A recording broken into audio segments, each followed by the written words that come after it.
are going to welcome someone who I'm really excited, our first keynote of tonight, William Mougayar. Please come to the stage. Thank you very much, Reese. Hello, everybody. It's such a pleasure to be here. Especially, it's a privilege to be the first speaker to talk to you about the Ethereum ecosystem, which is one of two topics I'm going to talk about. It's something I've been talking about since DEF CON 1 in London, and then I did another talk about the same topic at ETHCon in Paris last year, and then again at ETH Waterloo last October, and now here in Denver. Some of you know me as the author of The Business Blockchain. How many of you have a copy of my book, have read the book? Good, good. It's available in 10 languages. And some of you know me as a blogger as well, and I also run the Token Summit, and I have a blockchain index called the WMX. But the reason why I can talk about the Ethereum ecosystem is because I'm not a co-founder of Ethereum, but I was able to witness the birth and the evolution of Ethereum from day one, since the late 2013. And I remember we were sitting in this old building almost 4 years ago in Toronto, trying to draft out the vision of Ethereum.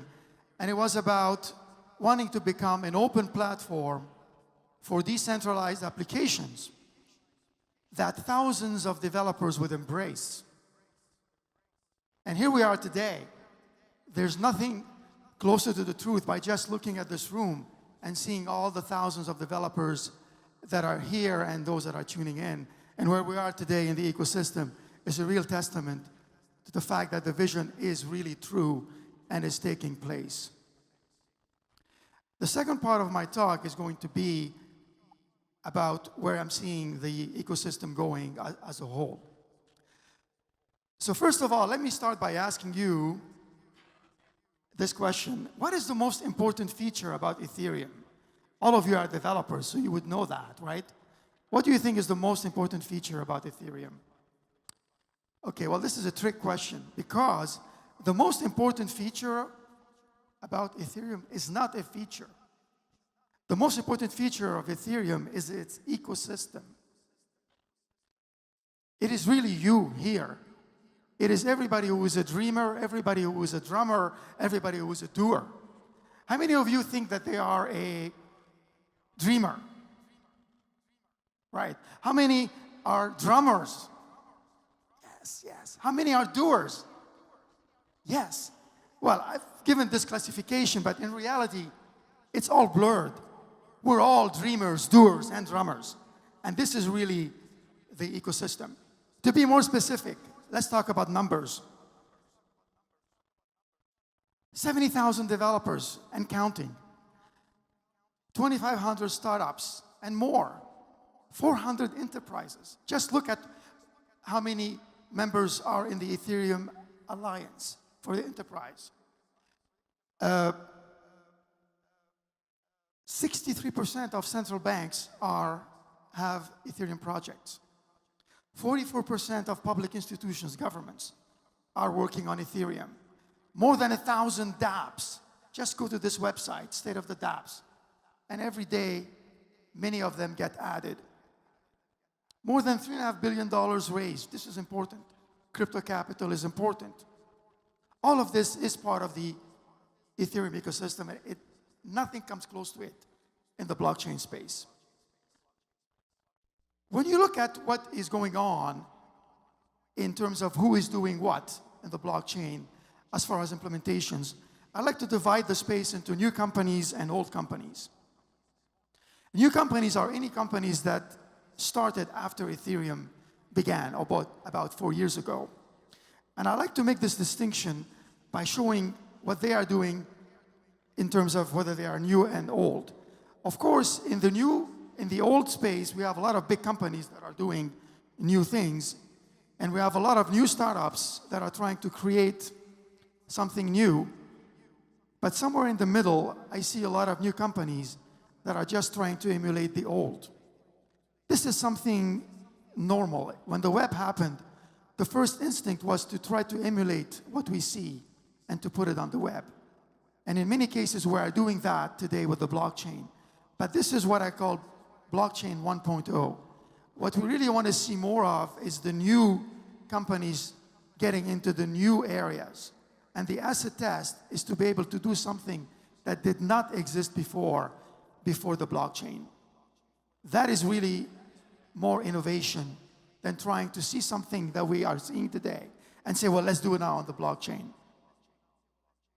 And to do that, to be able to stay in the new, which is the area that excites me the most, we have to be very true to the blockchain fundamentals. We have to stay true to what really the blockchain was all about, which is really about replacing intermediaries. It's about providing this new asset liquidity and the efficiency that comes with it. Being able to prove that things happen on the blockchain instead of Googling them. Allowing the blockchain to enact the consequences of the logic that governs it. If this, then that. That's where smart contracts happen.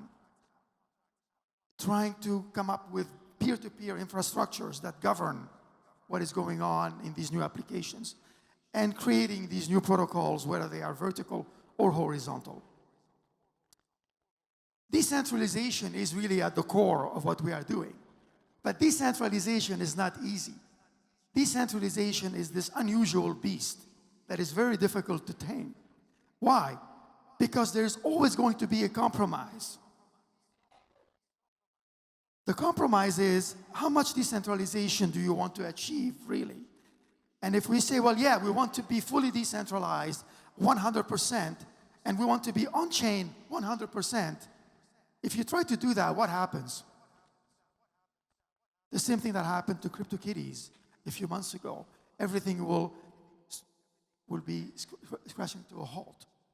Unfortunately, one of the biggest challenges today with blockchains is the scalability of blockchains.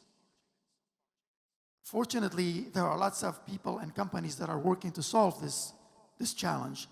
But eventually, we have to be able to compromise in the meantime, and maybe there are degrees of decentralization, and maybe there are degrees of what you put on the chain itself. Not everything has to be on-chain. If you're a clever architectural design person, you have to design between on-chain and off-chain, and not try to put everything on the chain itself. Another way to look at the landscape is to look at the infrastructure, middleware, and applications. And this is where I think we are today. We have built 70% of the infrastructure. I'd like to see more middleware, because middleware is what allows developers to develop the applications.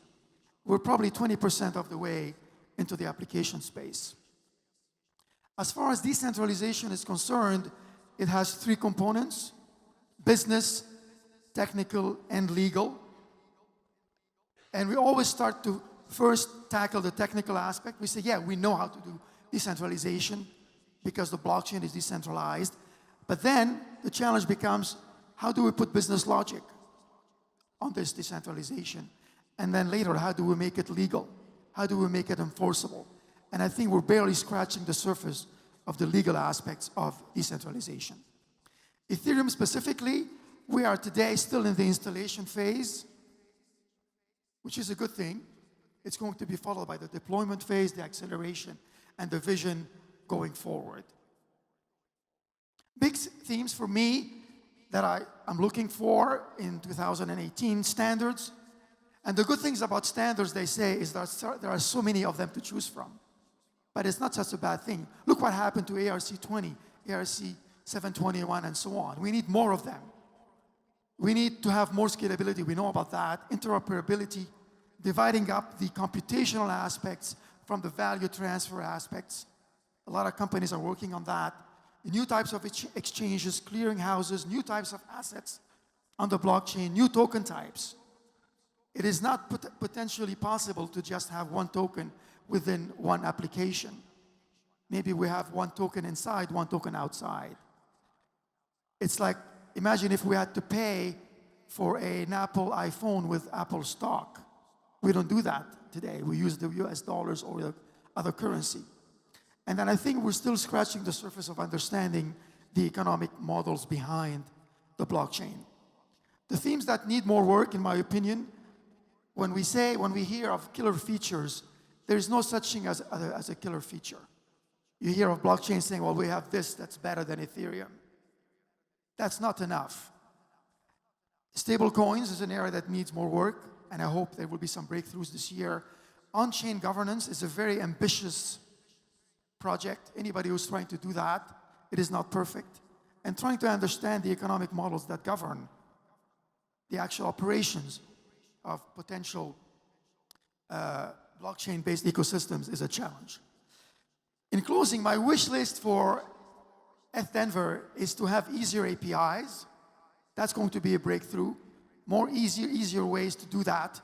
And if anybody does this, and at the end I'm going to be judging, and I'm very happy, and I like what I see, I'm going to donate $50,000 to that company that does this, and they'll be invited to present at the Token Summit in May.